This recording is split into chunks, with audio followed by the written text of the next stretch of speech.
and sports family. Also, go to all social media platforms. Link will be in the description.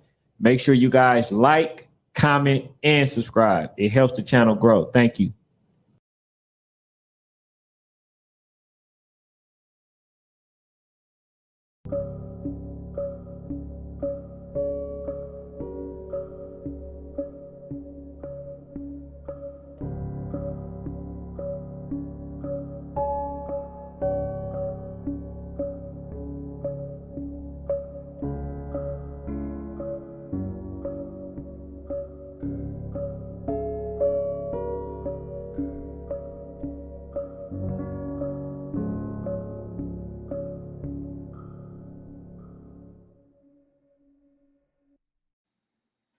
Yo, what's up? How y'all doing?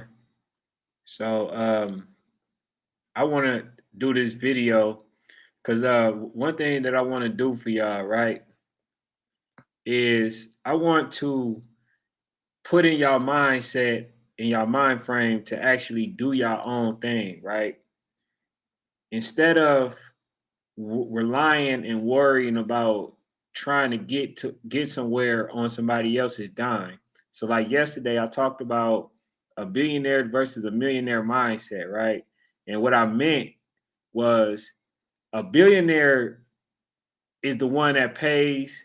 He's the one that actually came together with other, billionaires for the greater good to for ownership, right? You have all these type of individuals, and they come together, right? And so with this one, it just shows like J.R. Smith, when he had posed the question, like, if I'm a millionaire, you a millionaire, this person a millionaire, this person a millionaire, why we can't, put our funds together to actually create a better situation for us?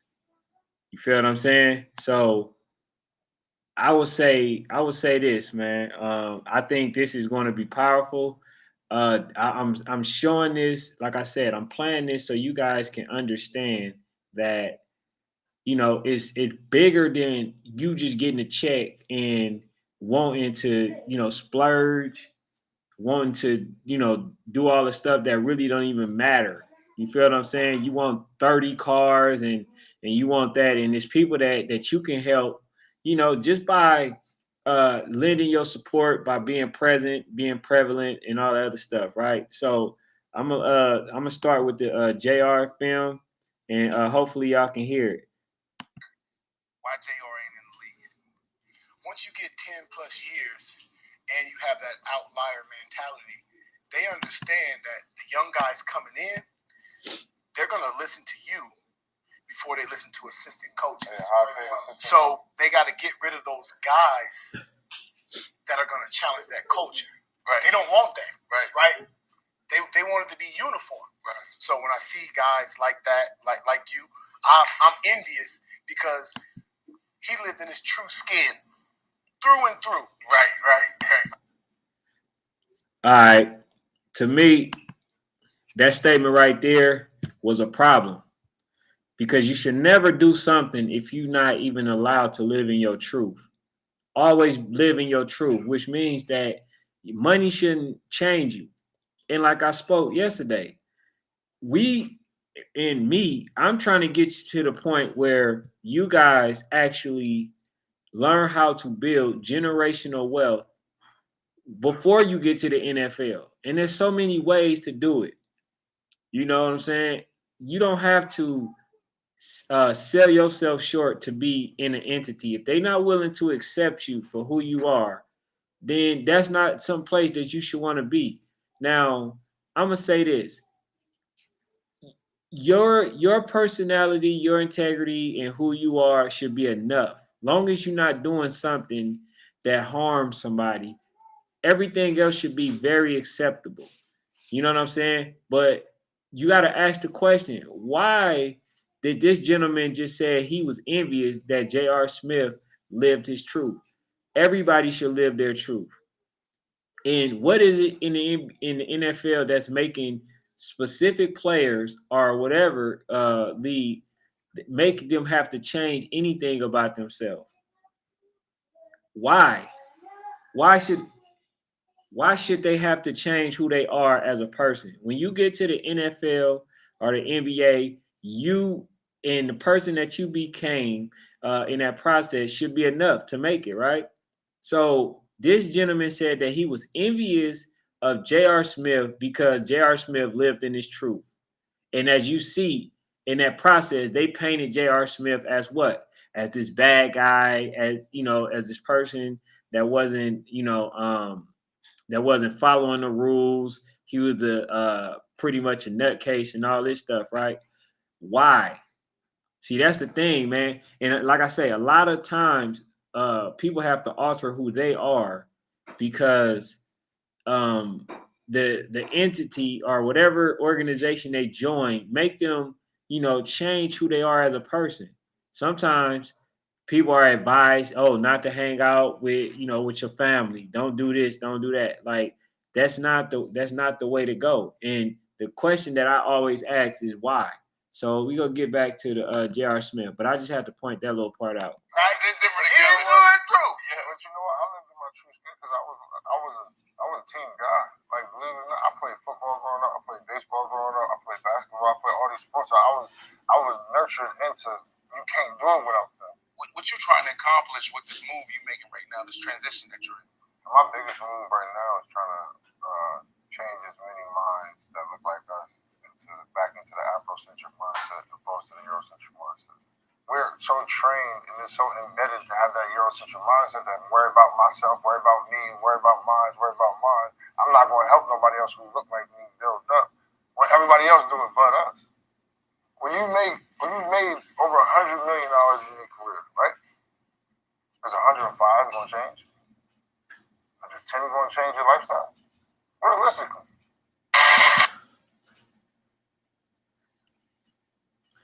And so that was a fair question. So basically, what he's saying when he says, I'm trying to change this Eurocentric mind frame, is what he mean by that is basically there are so many African Americans that are in the NBA, the NFL, some that play in the NBA, in the MLB, right? Who has this mind frame of me, me, me, me, me, that has that specific mind frame. And when you have something, right, you should always be willing to help out and reach back so you can help others. But when everything comes about you, right? What's up, Zay? When everything comes about you, what you need to do is you need to lend a hand. I'm not saying, oh, you make $200 million, you need to give 199 million, back. I'm not saying that. What I'm saying is you have the funds. You should be reaching out and reaching back to somebody that actually willing to help out as well. We all need help. So what J.R. Smith just said, he just said that basically he wants to change the mind of a lot of athletes because they have a Eurocentric mind frame. And by him saying Eurocentric, he's basically talking about people who are selfish and just doing things for themselves. So if you go to the NFL, you want to spend money on 100 cars when you know that you can utilize that to help somebody else, and you just thinking for yourself. That means that you only worry about who you are. But when you but if you, on the other hand, say, you know what, I'm gonna take this amount of money and I'm gonna help out, I'm gonna create jobs for these specific people, you know what I'm saying? Like, then you helping somebody. That's reaching out, that's reaching back. A lot of these people only give back to charity really of their own organization. You know what I'm saying? It's a lot of kids that y'all see in youth football, right? There's a lot of kids that actually needs help. You see what I'm saying? And you got people like me trying to help you guys, but you have NFL and NBA players who have way more than me, right? Who do little to nothing that don't help you guys. So when you get up to the NFL, you want to reach back, you want to help out. And then the other thing that I'm gonna say is this: look at the faces, you know, well, if you can see the faces of these gentlemen when he's saying that, it goes against what they were taught. And they were taught not to have a mind frame like that. Hey, man, think about yourself here. Think about just who you are. And I'm saying this because I'm really saying all this because my job, even though I am, going to work with a lot of you in youth sports players, my thing is to make sure that when you guys get up, y'all help build each other up and not just stun on somebody, not just look down on somebody. You know what I'm saying? Because like right now, I can sit there and say, you know what, man, I ain't dealing with these youth players. I ain't dealing with these kids. I'm gonna look down on them. I'm not gonna help them. So if I help you and you know that you need the help, the assistance, because we all need help, what will make you turn from helping somebody else? That's why when you listen to the proverb, it said each one teach one, which means that when you get up, you teach somebody else how to get up. And that ain't no different from some of the NFL players that come and to y'all practice and give you guys some game. And that helps. That really helps. But they can do way more than that. They can create jobs. They can have somebody manage it and build it and give you a job that's sustainable to where you can live better, and they still making money. But instead, it's not that because we not taught how to build. That's why a lot of athletes go broke, and that's why yesterday I had to explain and show you guys some of the stuff that Damon Dash was saying. I said billionaire mindset versus a millionaire mindset. You know what I'm saying? A billionaire is going to think way different, and a millionaire is mainly the person that takes what he get. You know what I'm saying? The billionaire gives what he wants, and the millionaire takes what he can get. So which end do you want to be on? You know what I'm saying? You guys all have the potential to actually help somebody in a way that you don't even know it. It's like, man, like I say, through job creations. So let me get back to what J.R. Smith was saying. But I just had to point that out because these gentlemen, they looking at him pretty odd when he said that he want to help as many African Americans as possible and change their mindset because everybody has a Eurocentric mindset, and having a different mindset means is to reach back out and help others, and that's what I think that you guys should do. Worry about how can you bring somebody else up without actually going broke. You know what I'm saying? So just get back to it.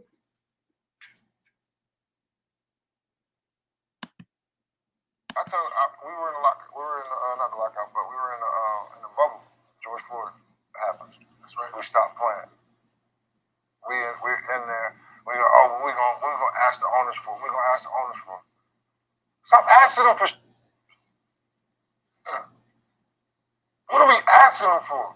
I went down the line. No boy.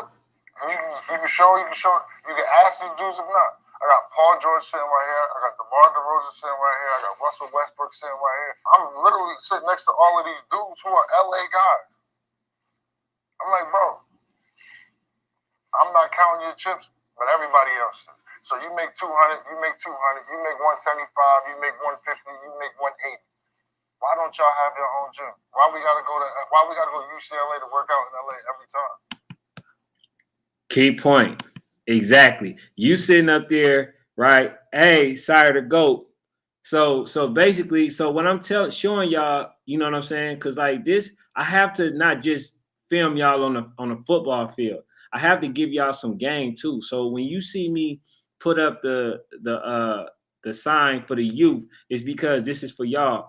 Y'all need to have this mindset because a lot of people ain't gonna teach y'all, and when they do try to teach you, they always mainly charge for it. So this guy basically said, I have 100 million. This person has 100 million. That person has 100 million. Why are we still asking owners for stuff that we actually can come together and purchase ourselves? That's what we mean, when he said, instead of having a Eurocentric mindset, you need to basically have a mindset of basically giving back, and you guys can come and they can come together and basically get everything it is that they want, because it ain't gonna cost 50, 100 million. It's gonna probably, if they all put a million up a piece, they can actually get that gym. They can get the gym. So his thing was, which is a very fair statement, why do we have to go to owners to get something that we can afford ourselves? And just for them to tell us no, that they don't agree with the idea, like, it to me is mind-boggling. You know what I'm saying? And that's what they say. All the other ethnicities stick together, they put their money together, and then they actually create things. So when they created the NFL, it wasn't just one person. It wasn't just a billionaire, one billionaire that just did it on his own, or each of them was billionaires. They all put their money together and they created the NFL. And that's the thing that the mindset that we need to have. You know what I'm saying? Not to say to neglect any other ethnicity or anything like that. It's just to practice helping others, practicing helping people that looks like you, and practicing just in general. So y'all need to have that understanding.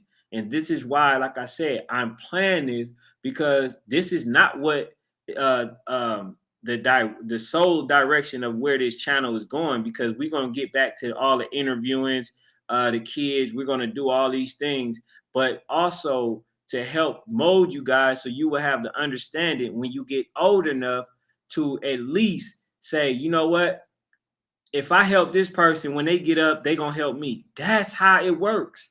Because the stuff that I've been doing in this youth football stuff, I have helped a lot of people at no charge. And guess what? A lot of people are now trying to help me. That's how it works. You can't get something, you know what I'm saying, or want something in life and not give it back. I'm not saying give your last of what you have to somebody. I'm saying if you have it, be willing to at least share a little bit of it. You know, so let's get back to the audio. But he was just talking about, you know, how he has 100 million and five other people in the room have 200 million, and they talking about ask an owner for something that they can do themselves. See, that's the part. You don't need validation. You shouldn't need validation. If you got the funds, do what you need to do with the funds. Y'all all come from the exact same community. You want to inspire kids that look like you. All it takes is 5 of them. 5. 250, 250, 250, 250, 250. What bank gonna turn us down? We about to build this whole shit out for our community. We're gonna build gyms, rec centers, start leagues, and all that. Who's gonna stop us? We got the money. We don't have the mindset. Our mindset, we'd rather go throw $60,000 in a club, in a strip club. Go throw $60,000. So everything that I do it strategically. Remember when I said a billionaire mindset versus a millionaire mindset? He just said we don't have the mindset. Because when we get money, it's always what I can do. It's never to help somebody. It's what I can do, my family is going to do, but it's not to help nobody outside of that. And that's the problem. So that's what J.R. Smith is basically talking about, if y'all knew in his chat. They go feed 2,500 people in the hood. Think about it. I've done it. I can't sit here and be like, oh man, I'm a hypocrite. I've done this myself. I've thrown money in the club, literally blindly, aimlessly, drunk at a bar. And now I sit back like I'm a stupid ass. I could have fed my whole community 10 times over with the money I was just late on the bus. Right. So I ain't gonna keep stopping it, but I have to, because it seemed like it was hard to hear him. So basically, what he said was he went to the club, spend $60,000 on people in the club, right? And he was saying that he could have fed over 2,500 people in his community with that money. He basically wasted the money. right? And that money could have went towards that gym that would have been way more beneficial. But instead, he was thinking selfishly instead of selflessly. So these are the things that we have to be mindful of. Just like your teammate. If your teammate fall, you're gonna help him up. That's with everybody. That's within life. Everything in football you can apply to life. So let me allow him to finish. I'm so wrapped into me. I got that Eurocentric mindset. I need this designer jacket. I need these jeans. I need this book bag. I need to be looking like this because the vet's got this. I'm pushing this car. I'm doing. Why? Who am I impressing? I'm not even fulfilled with me. When did that click for you? It clicked for me probably the year after we won the chip. The year after we won the chip, I felt like I had everything, and I still wasn't home with me because I knew something missing. And I couldn't. And for a long time, I went through bad depression with it because I couldn't figure out what it was. Like I've always had this mission because my parents instilled in me to help my community, help my people, help people around me, help people who look like me. It was all. So, did you hear that? Do y'all leave a comment in the comment section if y'all actually think that money will basically end everything, all of your problems? Did you hear what this man said? This man said after he won a championship, when he thought he had everything, he felt the emptiest inside. Which means I'm gonna tell you what, from experience, I had all the money that I needed. And guess what? It didn't make me feel that good. What makes me feel good was that I was able to help out. What makes me feel good is when I'm able to come out there on that football field and help y'all get exposure. That's what makes me feel good. That's why I do it.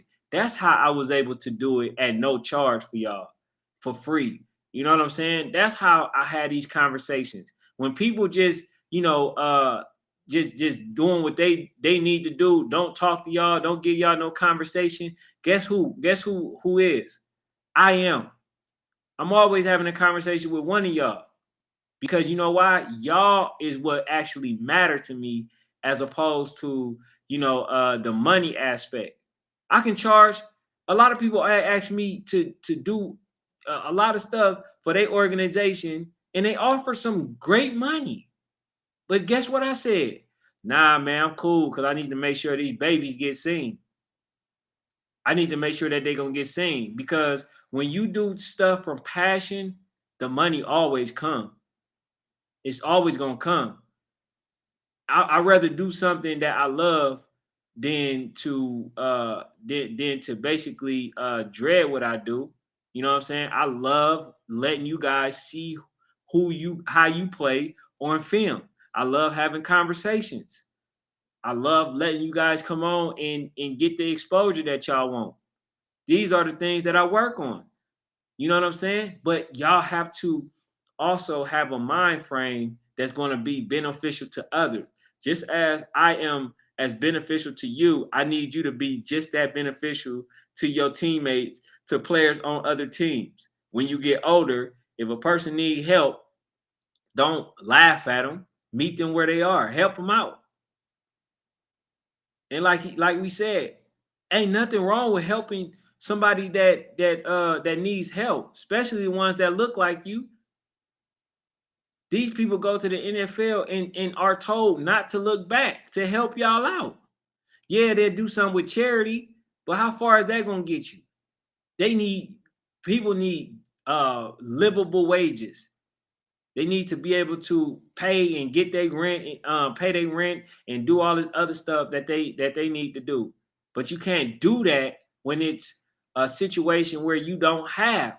And if you're working a low wage job, all you're gonna do is work that job, and you ain't gonna be able to do nothing else. So I'm telling y'all, and I'm giving this information to you guys early.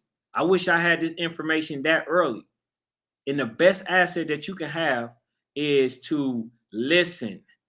When you are a person that listen, you normally get further in life. Okay, so just finish. Always about the kids when I was growing up with my pops. It's something like that, but I couldn't. I was tired of putting my name on it and not being on the forefront of it. You know what I'm saying? Like I'm tired of being the person to talk about it and not being the person walking it. Because I can't tell you to help out with this and this and that if I'm not doing it. You know what I'm saying? And I felt I'm putting people, young brothers who look like me, in a worse situation. Because they looking up to you. They look up to me. So when they think, oh, this is cool, this is what they saying he did this and that, he did this, he threw soup on a coach or whatever, they think that is cool.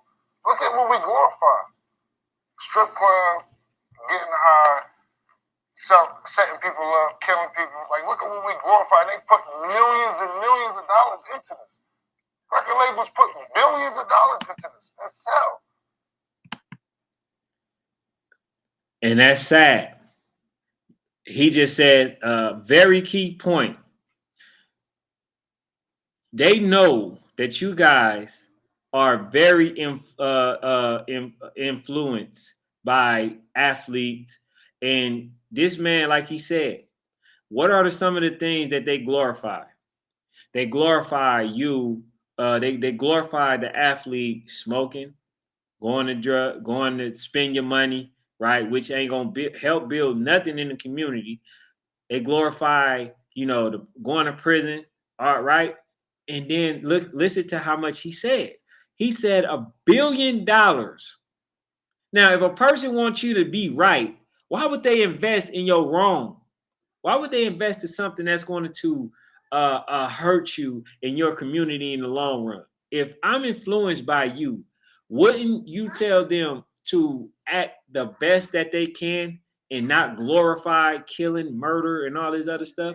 Like he said, they paid billions of dollars for you to basically see murder, sex, exploitation, and all this stuff on TV. And like he said, they pay a lot of money for it. So last time I checked, if they really want you to do good, instead of spending $1 billion on commercials that's actually influencing our community in the wrong way, why wouldn't they give that $1 billion to help, create more jobs that will allow us to live in a sustainable way? You gotta think, man. You have to help your brothers. You have to, okay? Let's finish. And we still get raped off of entertainment. This is the why behind your movement right now? 100%.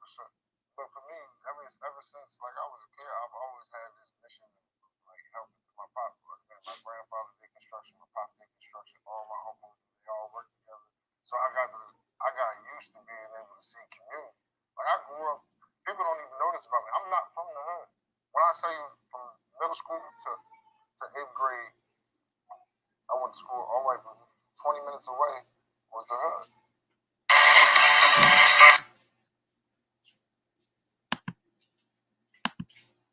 So I noticed something like Brandon Marshall, when he said something, he said, so this is what your movement is about. Basically totally disassociated himself with what J.R. Smith is trying to do or aiming to do. You see what I'm saying? Did you see the individuality thinking that this person had? Did you see it? You know what I'm saying? Like that, like he didn't say, hey, yeah, man, I want to help out with you. Because you know why? This person is told not to have this mindset. That person is told to do this and that, but it's not in a beneficial of his own community. But he's still willing to go do it or go against it because it's not lucrative to him. I'm gonna just tell y'all this, man. Money is necessary, but it ain't everything. Okay? It's necessary to have, but it's not everything.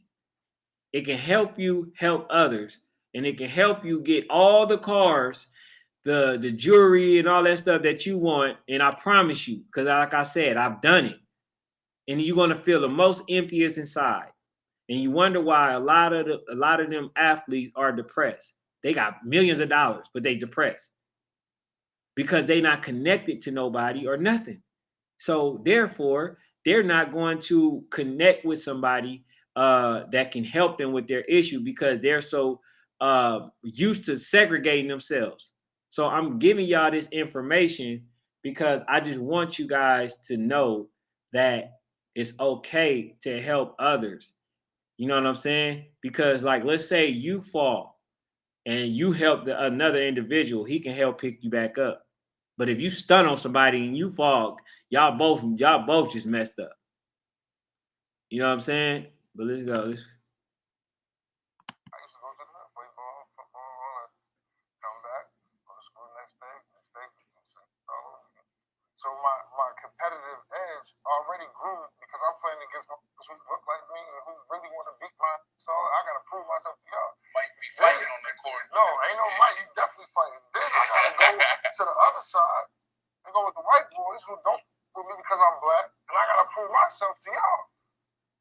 So I'm fighting literally every day. I'm getting called. I'm getting all of this as a young boy. So I already know where it was at. And my pops and my grandfather always told me, like you're gonna learn wherever. And I'm like, all right, cool, whatever. But now I'm into this mindset, and I still got my pops around in my life. You're like, all right, cool, you got it. Like you see the vision of what I wanted for you I wanted it earlier, but you see it now, that makes it all sweeter. So I feel good about that. I'm gonna throw out. I'm just gonna say a few words, and I want you to respond to it. First thing that comes up. HBCU. Black excellence. I grew up in a pretty much all white school system, and I never felt like I was supposed to be there. When I step on campus or stepping foot on an HBCU, I felt I'm supposed to be there. I feel like I'm getting something that I would never get anywhere else. Right? They're not gonna lie to me. They're not gonna tell me it was peaches and cream. This was we were indentured servants. No, we were slaves. Like, this is how it happened. This is how cruel it was. I don't need the watered down version. None of that. Like, I feel like I'm getting everything I'm supposed to get from the root, and that's what that's how nurturing comes from your parents and the people who love you, care about you more. They're gonna tell you everything that's best for you within the community, right? All right, so I'm gonna end it there. But man, please, if you get a chance, man, go watch I Am Athlete. Finish watching that episode, man. It's very powerful. But like the last thing he touched on was HBCUs. Man, if you guys play youth football, don't be afraid to go to HBCUs. I think that might be the new wave, depending on how this go, or the success of Deion Sanders' team. Depending on that, I think that HBCUs would definitely be in effect, and a lot of people will go there. And it's its pros and cons. You know what I'm saying? The one problem that I do have, because I graduated from an HBCU, the one problem that I do have, man, is the stigma, which is they say you go to Harvard, you learn how to be a businessman. And if you go to HBCUs, you practice how to be a worker for the businessman. So I would like to, change that model and tell them to teach these athletes, you know what I'm saying, or just students in general, how to actually become a businessman. Start practicing on how to do proposals, set up some meetings with banks, and stuff like that. And you become better with the understanding of how to actually become a businessman and create your own. But that's all I got for now, man. I was able to share some of the impactful information that he was able to give, and it's a lot more. I think the Dame one, if y'all haven't seen that, definitely go see that with Club Shay Shay. That's the most powerful one that I've heard in a very, very long time, because we have to start practicing ownership. You know what I'm saying? And that's why that's why yesterday when I was telling a lot of y'all athletes, you know what I'm saying, start learning how to become rich now. y'all very young, but you have something against. I mean, something for working for y'all, meaning that you guys can be getting wealthy now. You guys can own your name now. So when you guys make it or want to go to the NFL, and if by the time you get there, you'll already be wealthy or rich, to where the NFL is something that you want to do as a goal. It's not a way that you looking at it to say, oh man, this the way I can get my mom out the hood, and then accept every little term that they have for you. You know what I'm saying? That's probably in the worst way. But if you want to take your life in your own hand, control who you are as a person, you got to start doing for yourself now as an athlete. And some of y'all getting to that point. So that's all I got for now, man. It's your man, Ken. Shout out to National Sports Chat. We out. Okay. So